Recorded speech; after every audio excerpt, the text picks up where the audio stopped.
জন্মগতভাবে আমরা সকলেই স্বাধীন, তবে আসলেই কি আমরা স্বাধীন?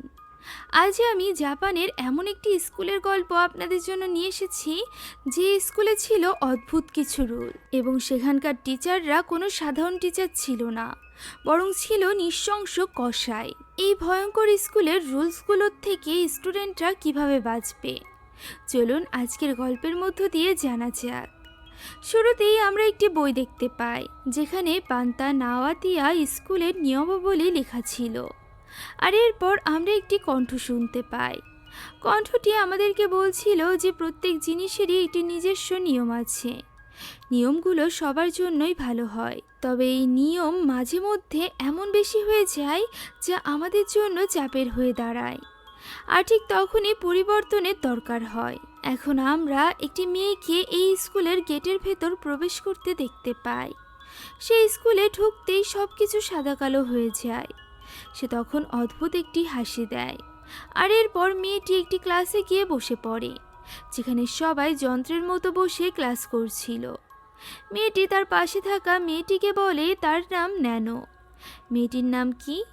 টিচার তখন ন্যানোকে ধমক দিয়ে বলে যে সে যেন কথা না বলে, ক্লাসের দিকে মনোযোগ দেয়।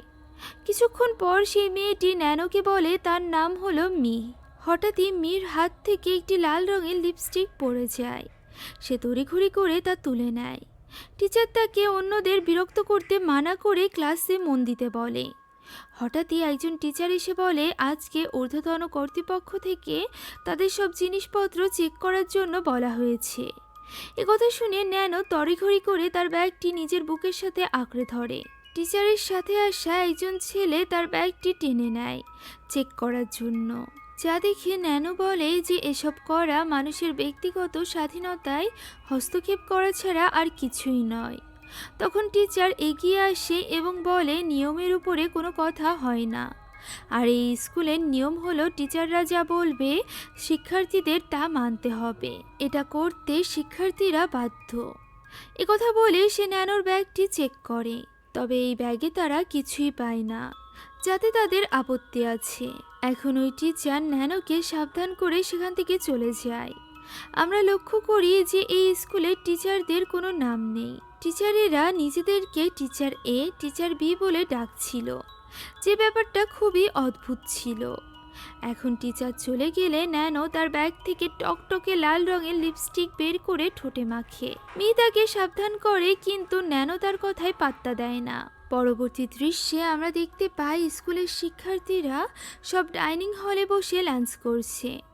সেখানে টিভিতে তাদের স্কুলের হেড স্যারের ভাষণ প্রচার করা হচ্ছিল। সে বলছিল যে এই স্কুল দেশের সেরা স্কুল, কারণ এই স্কুলে সবচেয়ে বেশি যা পালন করা হয় তা হলো শৃঙ্খলা। এই শৃঙ্খলা পালন করার কারণে তাদের ছাত্রছাত্রীরা নিজ নিজ জীবনের যা লক্ষ্য তা অর্জন করতে পারে। হেড স্যারের ভাষণ অনবরত স্কুলের সবখানে চলতে থাকে, তবে ন্যানোর এই সকল কিছু পছন্দ হচ্ছিল না। সে খেতে বসে মিহিকে বলে যে এই স্কুলের টিচাররা চাইলেই যেমন খুশি তেমন নিয়ম বানাতে পারে না। তখন মি ন্যানোকে বলে এই স্কুলের টিচাররা এমন অনেক কিছু করতে পারে যা ন্যানো কখনো কল্পনাও করতে পারবে না। আর এরপর মি বলে এই স্কুলের টিচাররা তার মতো ছাত্রীদের পছন্দ করে না। ন্যানো জিজ্ঞাসা করে তার মতো বলতে মি কি বোঝাচ্ছে। মি তখন বলে যে যে সকল ছাত্ররা অনবরত প্রশ্ন করে এবং সব কিছুর বিরুদ্ধে যায়। মি আরও বলে যে তাদের ক্লাসে যে দুটো ডেস্ক খালি আছে, সে দুটো ডেস্কে একসময় নিউ এবং জেলি নামের দুজন ছেলে মেয়ে বসত। একদিন জেলি টিচার বিকে বলেছিল যে সে যা পড়াচ্ছে তা ভুল। এটা শোনা মাত্রই টিচার বি তার মাথায় ডাস্টার ছুঁড়ে মারে। নিউ ব্যাপারটা ভিডিও করার চেষ্টা করে। টিচার এই দুজনকে ধরে ফেলে এবং প্রায়শ্চিত্ত কামরায় পাঠিয়ে দেয়। আর এরপর থেকে তাদের সাথে কি হয়েছে স্কুলের কেউ জানে না। ন্যানো জানতে চায় প্রায়শ্চিত্ত কামরার ব্যাপারটা কি। মিহি বলে যে তারা এত কিছু জানে না, শুধুমাত্র এটা জানে যে ওই জায়গাটা খুবই ভয়ানক একটি জায়গা এবং সেখানে টিচাররা ছাত্রছাত্রীদেরকে শাস্তি দেওয়ার জন্য পাঠায়। এখানে তারা যখন কথা বলছিল ঠিক তখনই সেখানে একজন টিচার চলে আসে। সে এখানে লিপস্টিক পরা ন্যানোকে বলে সে কি জানে না এই স্কুলের নিয়ম ভাঙলে কত শাস্তি পেতে হয়। ন্যানো বলে সে জানে। আসলে এখানে রঙের কোনো কিছু পরা নিষিদ্ধ ছিল, আর এ কারণেই এই স্কুলটা এত বেশি সাদা কালো ছিল। একমাত্র হেড স্যারই রঙের কোনো কিছু ব্যবহার করতে পারত, বাকিদের জন্য সাদা কালো ছাড়া আর কোনো রং অ্যালাউড ছিল না। তবে এখানে ন্যানো নিয়মের বিরুদ্ধে গিয়ে নিজের ঠোঁটে লাল লিপস্টিক লাগিয়েছিল, আর এই কারণে টিচার তার উপর রেগে গিয়েছিল। সেইখানে ন্যানোর ঠোঁটে লিপস্টিক মোছার চেষ্টা করে, কিন্তু এতে কোনো লাভ হয় না।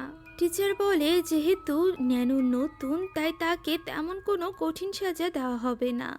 তাকে শুধুমাত্র এই স্কুলের 427টি নিয়ম মুখস্থ করে শোনাতে হবে। তবে এই কাজটি তাকে ঘরে বসে নয়, বরং মাঠের মধ্যে রোদে দাঁড়িয়ে করতে হবে। যা শুনে অন্যান্য ছাত্রছাত্রীরা ভয় পেয়ে গেলেও ন্যানো ভয় পায় না, বরং সে নির্বিকারভাবেই মাঠে চলে যায়। তার মধ্যে বিন্দুমাত্র ভয় কাজ করছিল না। সে নিয়মের বইটি খুলেই দেখে না, বরং তা নিয়ে ঠাট্টা করতে থাকে। মাঠের মধ্যে দাঁড়িয়ে অনেক ধরনের অঙ্গভঙ্গি করতে থাকে, যা দেখে সবাই অবাক হয়ে যায় এবং অত্যন্ত আগ্রহের সাথে তাকে দূর থেকে দেখতে থাকে। তাকে পাহারা দেওয়ার জন্য দুজন ছেলে মেয়েকে দাঁড় করিয়ে রাখা হয়েছিল, যারাও বেশ অবাক হয়ে যায় তার কর্মকাণ্ডে। আর এরপর সে এক একটি নিয়ম পড়ে এবং হাসতে থাকে। কেউ বুঝতে পারে না যে সে কি করছে। অনেকেই বলাবলি করে যে ন্যানো হয়তো বা পাগল হয়ে গিয়েছে। সে হয়তো বা জানে না যে এর জন্য তাকে কত বড় শাস্তি ভোগ করতে হবে। আর এরপর আমরা ওই ছেলে মেয়ে দুজনকে দেখতে পাই, যারা কিনা পাহারা দিচ্ছিল। তারা টিচারকে ডেকে আনে। টিচার সেখানে আসলে তার সামনেই ন্যানো নিয়মের বইটি পুড়িয়ে ফেলে। সবাই এতে করে হতভম্ব হয়ে ন্যানোর দিকে তাকিয়ে থাকে। এত বড় কাজ এই স্কুলে আগে কখনো কেউ করার সাহস পর্যন্ত করেনি। ন্যানো তখনও হেসেই যাচ্ছিল। সে হেসে হেসে বলে যে সে 427টি নিয়ম পড়ে ফেলেছে। কোথাও লেখা নেই যে স্কুলের নিয়মের বইটি পড়ানো যাবে না, আর এই কারণেই সে পুড়িয়ে ফেলেছে। এতে নিশ্চয়ই টিচাররা তাকে শাস্তি দিবে না, কিন্তু টিচাররা তাকে শাস্তি দেয়। টিচাররা তাকে প্রায়শ্চিত্তের ঘরে নিয়ে যায়। তাকে টেনে হিঁচড়ে সেদিকে নিয়ে যাওয়া হয়। তবে তাকে দেখে মনে হয় না যে সে ভয় পাচ্ছে, বরং হেসে হেসে সে জিজ্ঞাসা করে যে তাকে কি মেরে ফেলা হবে। টিচার এত বড় স্পর্ধা দেখে অবাক হয়ে যায়, তবে একথার সে কোনো উত্তর দেয় না। বরং টিচার তাকে প্রায়শ্চিত্তের ঘরের বাইরে নিয়ে আসে এবং বাইরে থেকে স্পিকারের মাধ্যমে ভেতরে থাকা কারোর সাথে কথা বলে। টিচার জিজ্ঞাসা করে যে ভেতরে যে আছে সে কেমন আছে। তখন ভেতর থেকে একজন মেয়ে কেঁদে কেঁদে বলে যে সে যা করেছে তার জন্য সে যথেষ্ট অনুতপ্ত। তার শাস্তি হয়ে গিয়েছে, সে আর এখানে থাকতে চায় না। একথা শুনে টিচার বলে যে যারা প্রায়শ্চিত্ত করে তাদেরকে এই স্কুল আবারও গ্রহণ করে নেয়, আর যেহেতু সে প্রায়শ্চিত্ত করেছে তাই তার শাস্তিও শেষ হয়েছে। সে আবারও তাদের সমাজে ফিরে আসতে পারবে। ফলে আমরা বুঝতে পারি যে ভেতরে থাকা মেয়েটি হলো জেলি। এখন টিচার ভেতরে আবারও জিজ্ঞাসা করে যে নিউর কি অবস্থা। নিউ তখন রেগে গিয়ে বলে যে সে কোনো অপরাধ করেনি। সে স্কুলে হওয়া অনৈতিক কাজগুলো সোশ্যাল মিডিয়াতে আপলোড করতে চেয়েছিল। নিউ বলে যে সে আর এই স্কুলে থাকতে চায় না। তখন টিচার বলে তার মতো অবাধ্যদের তারা খুব সহজেই হ্যান্ডেল করতে পারে।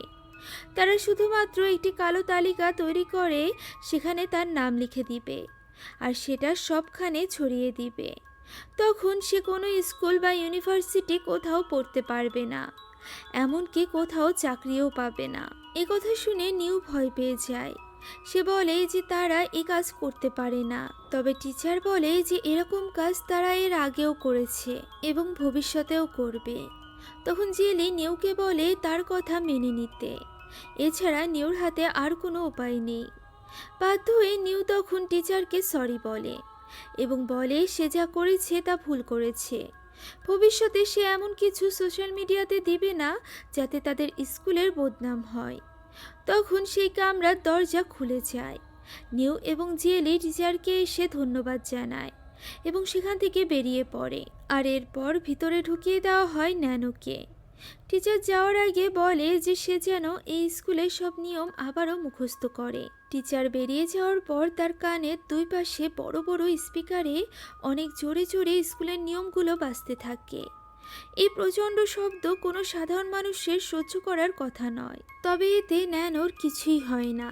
মনে হচ্ছিল যে তার যেন কষ্টই হচ্ছে না।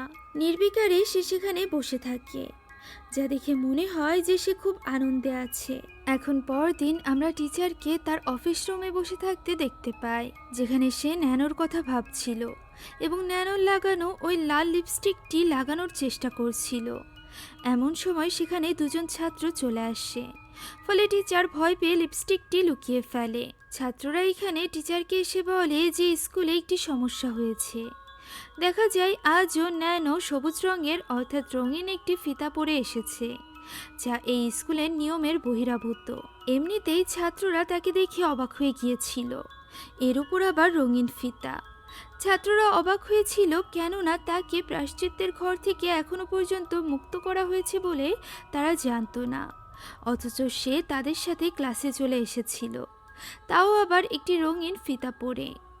অন্যরা তাকে জিজ্ঞাসা করে যে গতদিন সে শাস্তি পাওয়ার পরও আজ কেন সে এই কাজটি করলো।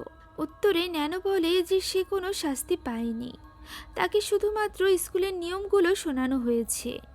তার সময় ভালোই কেটেছে, অথচ একই শাস্তি পেলে জেলির অবস্থা খুবই খারাপ হয়ে গিয়েছিল। এমনকি নিউ অসুস্থ হয়ে স্কুলে পর্যন্ত আসেনি। এমনকি সে এখানে বলে যে প্রায়শ্চিত্তের রুমটি অনেক সুন্দর, তারা চাইলে সকলে মিলে অপরাধ করে প্রায়শ্চিত্তের রুমে গিয়ে পার্টি করতে পারে। ছাত্রছাত্রীরা তার মুখে এমন কথা শুনে অবাক হয়ে যায়। এদিকে তার এই কাণ্ডের কথা শুনে টিচার এই ক্লাসে চলে আসে। ন্যানো তখনও ক্লাসে বসে বসে বলছিল যে প্রায়শ্চিত্তের ঘরটি কোনো খারাপ জায়গা নয়, তারা শুধুই ভয় পায়। তখনই টিচার সেখানে চলে আসে। তাকে দেখে ন্যানো বলে যে তার বোধ হয় একা একাই পার্টি করতে হবে, কেননা অন্যান্য ছাত্রছাত্রী কেউই নিয়ম ভঙ্গ করছে না। একেই তো টিচার নিজেই তাকে দেখে অবাক হয়ে গিয়েছিল, কেননা টিচারেরও মনে নেই যে সে আদৌ ন্যানোকে প্রায়শ্চিত্তের ঘর থেকে বের করেছে কিনা। এখন সে এখানে কিভাবে এলো? এর উপর আবার সে অন্যান্য ছাত্রছাত্রীকে প্রভোগ করছে। আর এ কারণেই টিচার তার সামনে আসে এবং তার পকেট থেকে একটি সিগারেটের প্যাকেট বের করে। এই প্যাকেটটি আসলে টিচার নিজের সাথে করে নিয়ে এসেছিল, যাতে করে সে আবারও ন্যানোকে শাস্তি দিতে পারে। টিচার আবারও ন্যানোকে প্রায়শ্চিত্তের ঘরে নিয়ে যায়। সেখানে টিচারকে সে গড় গড় করে স্কুলের সব নিয়ম বলে যেতে থাকে, যা শুনে টিচার অবাক হয়ে যায়। কোনো সাধারণ মানুষের পক্ষে এত দ্রুত এই নিয়মগুলো মুখস্থ করা সম্ভব ছিল না। এখন টিচার তাকে জিজ্ঞাসা করে যে সে আসলে কে।